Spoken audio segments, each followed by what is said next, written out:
आपलं स्वागत करते आणि बुलेटिनच्या सुरुवातीलाच एक ब्रेकिंग न्यूज आहे। राज्याचे गृहमंत्री अनिल देशमुख आज नवी दिल्लीत शरद पवारांची भेट घेणार आहेत। या क्षणाची महत्त्वाची अपडेट आपण पाहतोय। जयंत पाटीलही या बैठकीला उपस्थित असतील। सचिन वाझे प्रकरणी या बैठकीत महत्त्वाची चर्चा होणार असल्याचं देखील कळत आहे। या भेटीकडे राज्यातील राजकीय वर्तुळाचं लक्ष लागलंय, कारण राष्ट्रवादीचे अध्यक्ष, प्रदेशाध्यक्ष आणि राज्याचे गृहमंत्री हे दिल्लीत भेटणं हे चित्र तसं दुर्मिळच आहे। दरम्यान पवार सध्या लोकसभेत गेले आहेत आणि तिथून परतल्यावर या बैठकीला सुरुवात होणार। तर याविषयी अधिक माहिती देण्यासाठी आपले प्रतिनिधी प्रशांत लीला रामदास आपल्यासोबत जोडले गेलेले आहेत। प्रशांतजी, काय अधिक माहिती मिळते? प्राची काही क्षणापूर्वी शरद पवारच्या निवासस्थानी, शरद पवार जे राष्ट्रवादी काँग्रेस अध्यक्ष आहेत त्यांच्या निवासस्थानी अनिल देशमुख पोहोचलेले आहे आणि सोबतच आता काही क्षणानंतर जयंत पाटील येतील अशी चर्चा आहे। महत्त्वाचं म्हणजे मी सध्याची शरद पवारांच्या निवासस्थानी आहे। हे जे शरद पवार यांचं निवासस्थान आहे, जे 6 जनपद त्याला संबोधलं जातं, इथे काही क्षणापूर्वी अनिल देशमुख पोहोचलेले आहे। आणि महत्त्वाचं म्हणजे जर बघितलं तर शरद पवारां जे आहेत काही क्षणापूर्वीच ते राज्यसभेसाठी रवाना झालेले आहे।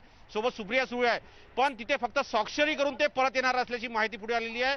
त्यानंतर शरद पवार आणि अनिल देशमुख यांची एक अत्यंत महत्त्वाची बैठक या 6 जनपद या निवासस्थानी होणार आहे। खास करून सचिन वाझे प्रकरणामध्ये जी कारवाई चालू आहे राज्य सरकारच्या वतीने, त्याच्या माध्यमातून कुठेतरी राष्ट्रवादी काँग्रेस पक्षाची जे प्रतिमा आहे ती मलिन होत आहे। या सगळ्या पार्श्वभूमीवरती ही अत्यंत महत्त्वाची घडामोड काही क्षणापूर्वी शरद पवार यांच्या निवासस्थानी अनिल देशमुख पोहोचलेले आहेत। प्रशांत, गृहमंत्री अनिल देशमुख यांचं पद देखील धोक्यात आल्याचं बोललं जातं, त्याविषयी काय अधिक सांगाल? बरोबर आहे, ज्या पद्धतीने गेल्या आठवड्यामध्ये राजेश टोपे दिल्लीत पोहोचले होते। राजेश टोपे दिल्लीत आल्यानंतर त्यांची बैठक झाली शरद पवारांसोबत आणि शरद पवारांसोबत बैठक झाल्यानंतर ज्या पद्धतीने माहिती पुढे आली की होऊ शकतं की यानंतर एक महत्त्वाचं म्हणजे ज्या पद्धतीनं निर्णय होतोय की कुठेतरी अनिल देशमुख यांचं पदावरती कुठेतरी गदांतर येण्याची शक्यता व्यक्त केली जात आहे। त्याचमुळे तडकाफडकी या संपूर्ण प्रकरणाची माहिती घेण्याकरता शरद पवारांनी अनिल देशमुखांना दिल्ली आमंत्रित केलं। आणि महत्त्वाचं म्हणजे जर बघितलं, राजेश टोपे यांच्यासोबत चर्चा झाल्यानंतर जयंत पाटील यांना कुठेतरी गृहमंत्री करावं अशी चर्चा होती, पण जयंत पाटील यांनी नाराजी व्यक्त केली की त्यांना जे सध्याचं खातं आहे ते बदलायचं नाही। आणि या सगळ्या पार्श्वभूमीवरती सगळ्यात पुढे नाव आलं राजेश टोपे यांचं। त्याच मुद्द्यावरती चर्चा करण्याकरता अनिल देशमुख यांना दिल्लीत बोलवलेलं आहे। प्राची, नक्कीच प्रश्न आपण पाहतोय की आधी पूजा चव्हाण प्रकरण आणि त्यानंतर आता हिरण प्रकरण यावरून जे आपले गृहमंत्री आहेत अनिल देशमुख यांचं नाव आता पुढे येत आहे आणि खूप मोठ्या ते प्रॉब्लेम्स मध्ये येण्याची देखील शक्यता वर्तवली जाते। तर अजून कुठल्या विषयांवरती या बैठकीमध्ये चर्चा होऊ शकते? महत्त्वाचं म्हणजे राज्यामध्ये ज्या पद्धतीनं घडामोडी सुरू आहे, महाविकास आघाडीच्या दरम्यान ज्या पद्धतीने राष्ट्रवादी काँग्रेस पक्षाला अत्यंत महत्त्वाची राज्याच्या गृहमंत्री पदाची जबाबदारी आहे आणि त्या पातळीवरती राष्ट्रवादी काँग्रेस पक्षाची जोरदार चर्चा सुरू होती। त्या सगळ्या पार्श्वभूमीवरती कुठेतरी जो निर्णय बदलण्याच्या प्रक्रियेमध्ये एकीकडे राष्ट्रवादी काँग्रेस पक्षाची प्रतिमा मलिन होते। या सगळ्या पार्श्वभूमीवरती सचिन वाझे प्रकरणात चर्चा होईलच होईल, पण सोबतच राज्यामध्ये कशा पद्धतीने आता अग्रसर व्हायचं आहे राष्ट्रवादी काँग्रेस पक्षाला, कारण की ज्या पद्धतीनं एक अतिशय महत्त्वाची चर्चा आज सुप्रीम कोर्टामध्ये आहे। जिल्हा परिषदच्या ज्या ओबीसीचे सदस्य होते त्यांच्यावरती सुप्रीम कोर्टाने कारवाई केली होती, त्यानंतर ते पद बरखास्त केलं होतं। या सगळ्या पार्श्वभूमीवरती देखील आजच्या बैठकीत चर्चा होण्याची शक्यता आहे, कारण की राज्य सरकारची भूमिका योग्य पद्धतीने मांडली गेली नाही असा दावा करण्यात आला होता। या सगळ्या पार्श्वभूमीवरती याच्या बैठकीत चर्चा होईल। सोबतच परमवीर सिंग यांची बदली झाल्यानंतर ज्या पद्धतीनं पोलीस दलामध्ये ज्या पद्धतीनं आता ट्रान्सफर होणार आहेत, त्या सगळ्या पार्श्वभूमीवर कशा पद्धतीनं कुठल्या पदावरती कशा पद्धतीने व्यक्तीला नेमावं या संदर्भात देखील चर्चा होण्याची शक्यता आहे। अशा अनेक महत्त्वाच्या विषयावरती चर्चा होण्याच्या सोबतच मनसुख हिरेन प्रकरणामध्ये ज्या पद्धतीनं आता केंद्र सरकारची भूमिका बदलत आहे त्या सध्या पार्श्वभूमीवरती देखील चर्चा होण्याची शक्यता आहे, कारण की राज्याचे माजी मुख्यमंत्री देवेंद्र फडणवीस यांनी मागणी केलेली आहे की हिरेन मनसुख प्रकरणाची चौकशी जी आहे ते केंद्राच्या माध्यमातून व्हावी। त्याच संदर्भात देखील या बैठकीत चर्चा होईल अशी सूत्रांची माहिती आहे। नक्कीच धन्यवाद प्रशांतजी तुम्ही दिलेल्या महत्त्वपूर्ण माहितीबद्दल। तर बहुतो पुढच्या बातमीकडे, स्फोटक प्रकरणाच्या तपासावरून सामनामधून आगपाखड करण्यात आली आहे। सामनाच्या आजच्या अग्रलेखात परमबीर सिंग यांची पाठराखण करण्यात आली आहे। परमबीर सिंग यांची बदली झाली म्हणजे ते गुन्हेगार ठरतात असं नाही, असं या अग्रलेखात म्हटलं गेलंय। तर टीआरपी घोटाळ्याची फाईल त्यांच्याच काळात उघड झाली, त्यामुळे दिल्लीतील एका विशिष्ट लॉबीचा त्यांच्यावर राग होता असा दावा आज सामनानं केलाय। आपण महत्त्वाचे अपडेट पाहतोय।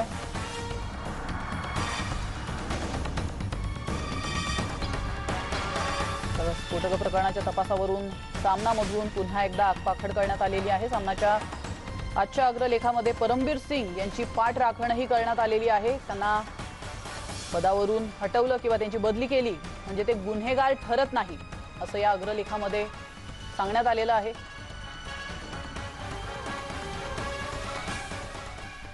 तर भाजपा आमदार राम कदम यांनी सामनातल्या अग्रलेखावर टीका केली आहे। तसंच शिवसेना आणि राष्ट्रवादी काँग्रेसमधल्या विसंवादावरही राम कदम यांनी भाष्य केलंय।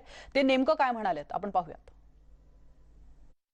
आजच्या सामना वर्तमानपत्रात पुन्हा एकदा शिवसेना वाझे गँगचं समर्थन करत त्यांचा बचाव करायला निघाली आहे। पोलीस आयुक्तांची बदली ही रुटीन ट्रान्सफर आहे असं म्हणत त्यांचं कौतुक आजचा सामना करतोय।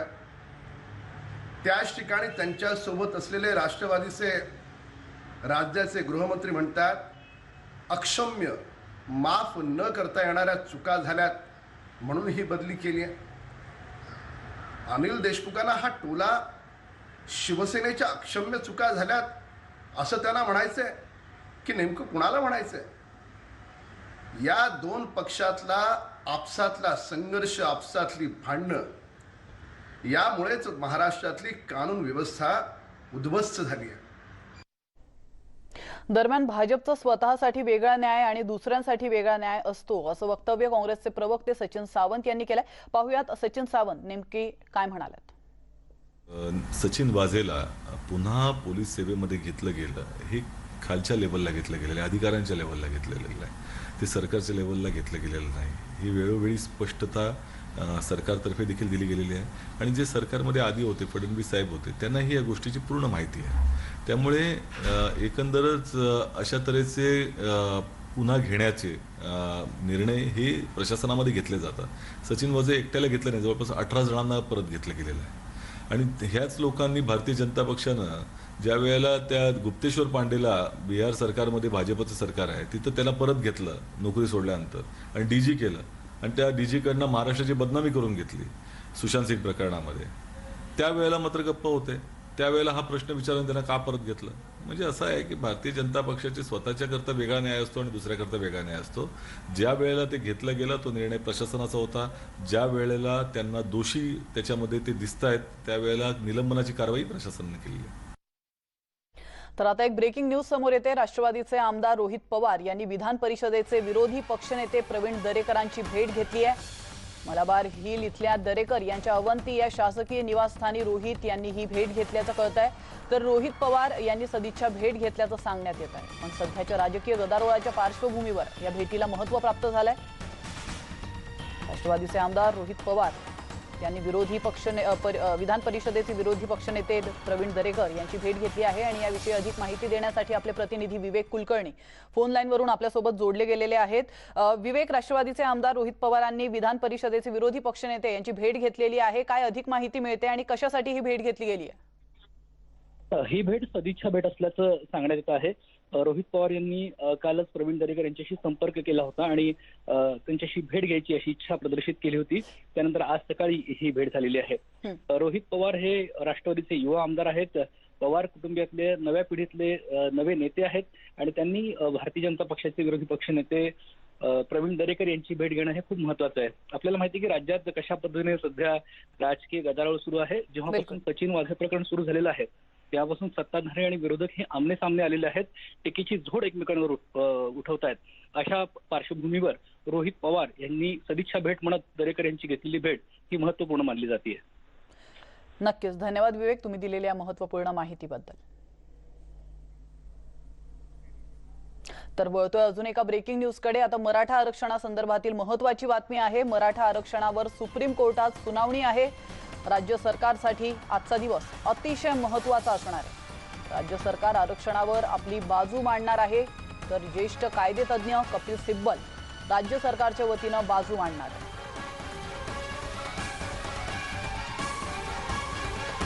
याविषयी अधिक माहिती देण्यासाठी आपले प्रतिनिधी सिद्धार्थ गोदाम आपल्यासोबत जोडले गेलेले आहेत। सिद्धार्थ, मराठा आरक्षणासंदर्भात आज महत्त्वाचे अपडेट समोर येत आहे। आज सुनावणी आहे, काय अधिक माहिती मिळते? निश्चितच आज मराठा आरक्षणासाठी महत्त्वाची सुनावणी सुप्रीम कोर्टात यासाठी आहे की राज्य सरकार आणि इतर आरक्षणाचे समर्थक याचिकाकर्ते विनोद पाटील आहेत यांचे वकील त्या ठिकाणी आपली बाजू मांडणार आहेत आणि राज्य सरकार आणि याचिकाकर्ते नेमकी काय भूमिका मांडणार आहेत याविषयी बोलण्यासाठी माझ्यासोबत मराठा आरक्षणाचे याचिकाकर्ते विनोद पाटील आहेत. दादा, आजचा दिवस फार महत्त्वाचा का आहे आणि काय आज मांडलं जाणार? मागील अनेक वर्षाची लढाई आहे. 2014चे विद्यार्थी आजपर्यंत नियुक्तीपासून वंचित आहे. 18-19 आहे. हा संपूर्ण महाराष्ट्राच्या भवितव्याचा विषय आहे. अनेक लोकांनी याच्यामध्ये बलिदान दिलं. मुंबई हायकोर्टामध्ये त्याची एक वेगळी गरिमा आहे. त्या न्यायालयाने हे मान्य केलं आणि आपण बघितलं मागच्या 4 दिवसापासून आज 4-5वा दिवस आहे. ह्यामध्ये जे मुद्दे आहेत त्या मुद्द्याचं रिपिटेशन सातत्याने विरोधकांच्या वतीने करण्यात येत आहे, जे आरक्षणाला विरोध करतात. हेच मुद्दे मुंबई हायकोर्टामध्ये देखील आले होते आणि मुंबई हायकोर्टामध्ये कायदा अपेलून त्याच्यावर शिक्कामोर्तब झाला होता. कालपर्यंत विरोधकांची बाजू संपलेली आहे. केंद्र सरकारच्या वतीने नसून तर सुप्रीम कोर्टाच्या वतीने अटॉर्नी जनरल जे आहे यांनी स्वतःच्या पदाच्या अधिकारामध्ये काल बाजू मांडलेली, देशाची घटनेबद्दल बाजू मांडलेली आहे आणि त्यांनी काल स्पष्ट केलेलं आहे की जे वावड्या उठत होता की हे आरक्षण देण्याचा राज्याला अधिकार आहे का नाही, त्यांनी काल स्पष्ट केले अधिकार राज्याकडे आहे. मागच्या काळामध्ये केंद्रीय मंत्र्यांनी देखील स्पष्ट केलं होतं, काही खासदारांनी विचारलं. मग आता 2 मुद्द्यांवर ही खरं तर सुनावणी बाकी आहे. एक, 50%ची मर्यादा इंद्रासानी खटल्यामुळे ओलांडते येते का? आज युक्तिवाद सुरू आहे. ॲडव्होकेट रोदगी साहेबांनी स्पष्ट केलं की इंद्रासानी खटला ते त्यांच्या अँगलनी बघत असताना तो 3 टप्प्यात विभाजलेला आहे. तिन्ही न्यायमूर्तींचं वेगवेगळं मत आहे आणि तो खटला जातीने मागास असल्यासाठी आहे. त्याचा आणि मराठा आरक्षणाचा कुठलाही संबंध नाही. त्याचबरोबरीने 50%ची मर्यादा ओलांडत असताना एक वेगळा प्रवर्ग करण्याचा राज्य सरकारला अधिकार आहे का, त्याच्यावर देखील चर्चा आहे. तर मला वाटतं आता फार सोपं झालेलं आहे. राज्य सरकारची सुरुवात झालेली आहे. आता 2 दिवस किमान राज्य सरकार घेईल. त्यांनी इच्छाशक्ती न्यायालयात दाखावी व जे दाखले देता येतील ते दाखले न्यायालयामध्ये राज्य सरकारने द्यावे. आम्ही माननीय मुख्यमंत्री महोदयांना मागच्या काळात भेटलो होतो, त्यावेळेस आम्ही सांगितलं होतं का न्यायालयामध्ये आम्ही आपल्यासोबत आहोत आणि मला अभिमानानं सांगायचं की जवळपास टेबलभर पुरावे, वेगवेगळे सायटेशन्स आमचे ॲडव्होकेट संदीप देशमुख यांनी सरकारी वकिलांना दिलेले आहे, ते देखील त्यांना मान्य आहे. वेगवेगळ्या पद्धतीने आम्ही युक्तिवाद करू आणि हे झाल्यावर केंद्र सरकारच्या वतीने जाहीर करण्यात आलेलं आहे अटॉर्नी जनरलने की तुषार मेहता नावाचे जे सिनियर ॲडव्होकेट आहेत, अधिवक्ता सरकारी वकील आहेत, ते देखील बाजू मांडणार आहे. त्यामुळे राज्य सरकार आणि केंद्र सरकार यांनी आपापली भूमिका सकारात्मक मांडली. पण आज महत्त्वाचा विषय असा असणार की 50%च्या वर आरक्षण देता येतं की नाही यावरच जास्त फोकस असणार. निश्चित 50%च्या मर्यादा ही ओलांडलेली आहे का आणि गरजेची आहे का, सध्याची परिस्थिती आहे का, हे मराठा आरक्षणाला लागू होतं का, याच्या भोवतीचे प्रकरण फिरतं. विरोधकांनी जे मुद्दे मांडले त्यामध्ये काय दमने असं वाटतं ते खोडून काढले जाते. बघा, काल आता एक मुद्दा ॲडव्होकेट संतीजी साहेबांनी मांडला की मराठा समाजाचं प्रतिनिधित्व लोकसभेत आणि विधानसभेत आहे. जो समाज जातीने ज्या राज्यात मोठा आहे त्यांचंच प्रतिनिधित्व असेल. त्यांच्या आणि मराठा आरक्षणाचा काय संबंध आहे? देशामध्ये सगळ्या प्रकारचं आरक्षण आहे लोकसभेला आणि विधानसभेला, तर ते काय आरक्षणाची गरज नाही का? असं नसतं. जो संख्येने जास्त आहे तो राजकारणात असतो, वेगवेगळ्या पक्षात तो विखुरलेला आहे. त्यामुळे राजकारणाचा आणि आरक्षणाचा कुठलाही संबंध नाही. असेच मुद्दे त्यांनी मांडलेले आहे. मला विश्वास आहे कायद्याच्या चौकटीत मराठा आरक्षण टिकेल, कारण मराठा आरक्षण हे एकमेव आरक्षण आहे ज्याच्यामध्ये कुठल्याही प्रकारचं राजकीय आरक्षण मागितलेलं नाही, फक्त शैक्षणिक नोकरीचं आरक्षण मागितलेलं. तुमच्या अपेक्षा आहेत? निश्चित आम्ही जिंकणार. निश्चितच बघितलं आपण की विरोधकांनी खास करून मराठा समाज हा किती संपन्न आहे हा काल मांडण्याचा प्रयत्न केला, मात्र त्यामुळे आरक्षणाला फरक पडणार नाही असा आशावाद विनोद पाटील यांनी व्यक्त केलेला आहे. आज संध्याकाळपर्यंत नेमकं काय होतं, कसा युक्तिवाद होतो हे पाहणं गरजेचं आहे. नक्कीच. धन्यवाद सिद्धार्थ, तुम्ही दिलेल्या महत्त्वपूर्ण माहितीबद्दल. आणि याचिकाकर्ते विनोद पाटील देखील आपल्यासोबत जोडले गेले होते, त्यांचे देखील धन्यवाद. वळतोय पुढच्या महत्त्वाच्या बातमीकडे. मुंबईतील पालिकेचा कोविड हॉस्पिटल असलेल्या 7 हिल्स रुग्णालयामध्ये एका दिवसात 169 रुग्ण दाखल झाले. या क्षणाची मोठी ब्रेकिंग न्यूज आपण पाहतोय. हे पहिल्यांदा असं झालंय की इतक्या मोठ्या प्रमाणात रुग्ण वाढ झाली आहे आणि याआधी एका दिवसात 128 रुग्ण 10 ऑक्टोबरला दाखल झाले होते आणि त्यानंतर आता प्रथमच एवढ्या मोठ्या प्रमाणावर हे रुग्ण दाखल झालेले आहेत. मुंबईतील पालिकेचा कोविड हॉस्पिटल असलेल्या 7 हिल्स रुग्णालयामध्ये एका दिवसात 69 रुग्ण दाखल झाल्याची महत्त्वाची अपडेट समोर येते. तर दिवसेंदिवस कोरोनाचा विळखा हा वाढत चाललेला आहे. कोरोना रुग्णांची संख्या वाढत चालली आणि त्याच पार्श्वभूमीवर अतिशय धक्कादायक आणि महत्त्वाची बातमी आपण पाहतोय. सेवन हिल्स रुग्णालयामध्ये एका दिवसात 169 रुग्ण दाखल झालेले आहेत. तर आतापर्यंत हे पहिल्यांदाच असं घडलेलं आहे की इतक्या मोठ्या प्रमाणात रुग्ण वाढ झाली आहे. आणि तर याविषयी अधिक माहिती देण्यासाठी आपल्या प्रतिनिधी स्वाती लोखंडे आपल्यासोबत जोडले गेलेले आहेत. स्वाती, काय अधिक माहिती मिळते? सेवन हिल्स रुग्णालयामध्ये एका दिवसात एवढ्या मोठ्या प्रमाणावर रुग्ण दाखल झालेत. हीच खूप महत्त्वाची बातमी आहे की आतापर्यंत कोविडचा जो संसर्ग होता तो पाहता असं वाटलं होतं की साधारणतः मागच्या वर्षी 2020 सालात सगळ्यात जास्त ॲडमिशन झाले असतील, पण ते मात्र घडतंय आता. कारण या वेळेला जर गुरुवारची आकडेवारी बघितलं तर 169 रुग्णांना एका दिवशी भरती करण्यात आलेलं आहे सेवन हिल्स रुग्णालयामध्ये. आणि हळूहळू हे सगळे बेड्स जे आहेत ते भरत चाललेले आहेत. सातत्यानं आकडे वाढतात आणि आपण थेट दृश्य दाखवतोय सेवन हिल्स रुग्णालयातल्या कोविड वॉर्डची, जिथे मी स्वतः आहे. आता आपण बघतोय हा चार्ट आहे आणि या चार्टवरून आपल्याला अंदाज येईल की कोण कोण इथे सध्या ऍडमिट आहेत. खरं तर सेवन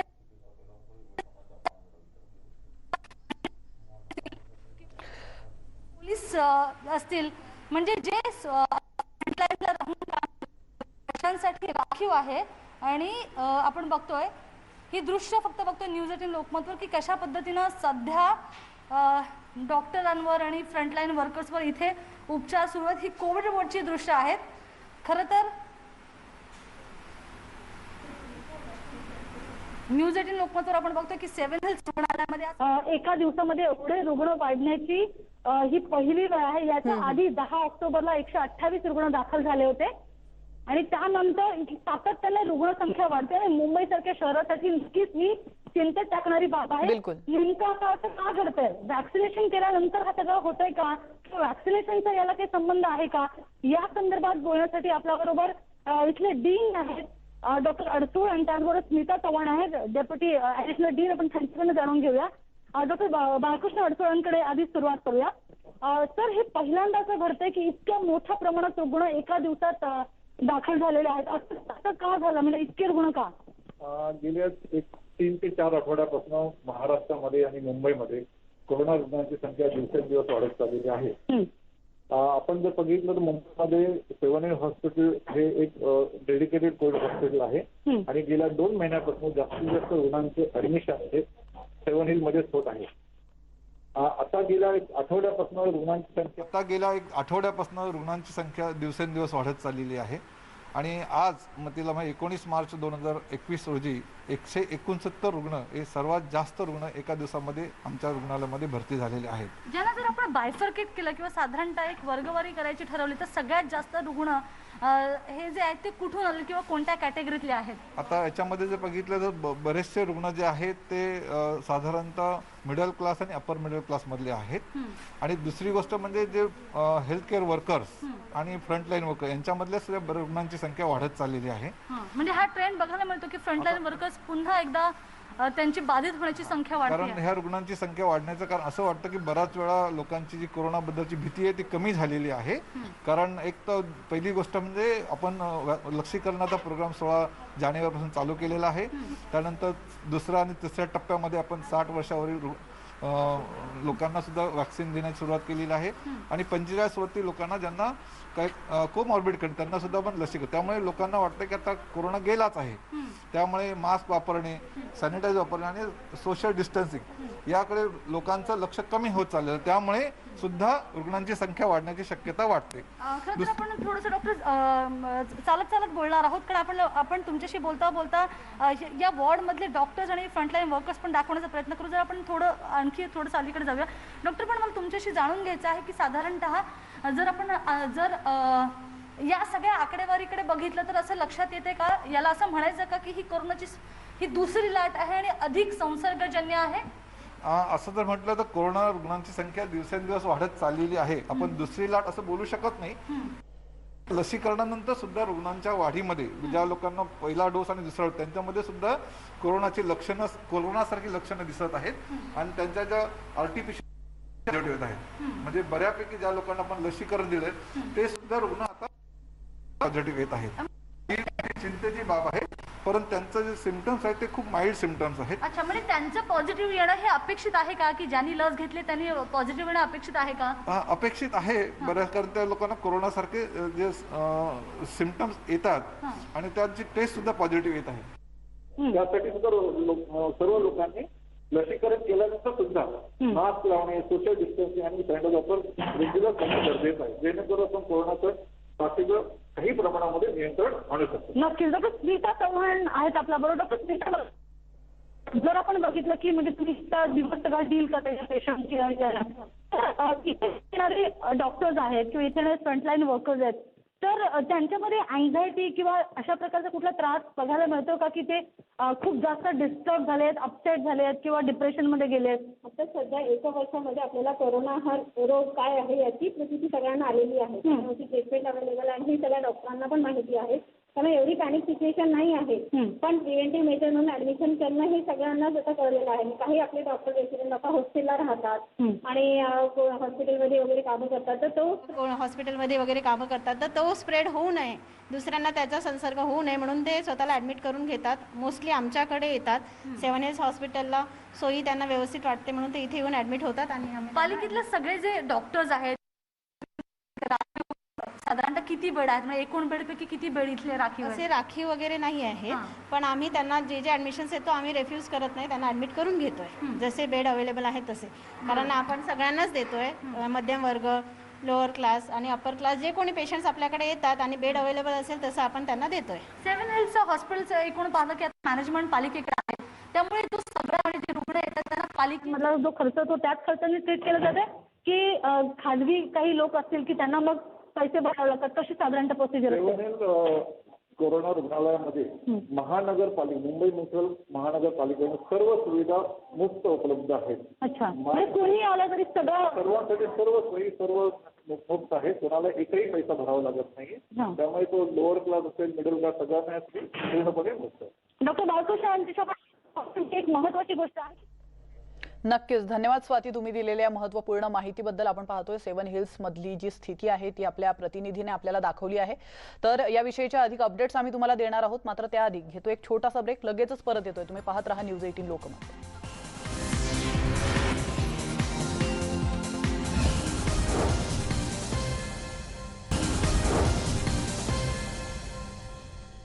ब्रेकनंतर पुन्हा एकदा आपलं स्वागत आहे आणि आता एक ब्रेकिंग न्यूज आहे पुण्यातून. पुणे जिल्ह्यात काल रेकॉर्ड ब्रेक नवे रुग्ण आढळलेले आहेत. पुणे जिल्ह्यात गुरुवारी तब्बल 4,965 रुग्णांची भर पडली आहे. यामध्ये पुणे शहराचा आकडा आहे 2,752.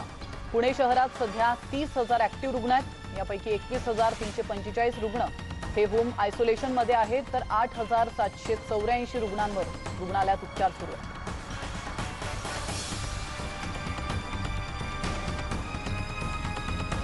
याविषयी अधिक माहिती देण्यासाठी आपले प्रतिनिधी वैभव आणि तुषार आपल्यासोबत जोडले गेलेले आहेत. वैभव, दिवसेंदिवस पुण्यामध्ये रुग्णांची संख्या ही वाढत चालली आहे आणि काल तर रेकॉर्ड ब्रेक रुग्णसंख्या समोर आलेली पाहायला मिळते. काय अधिक माहिती आणि कशामुळे ही रुग्णसंख्या एवढ्या प्रमाणात वाढते?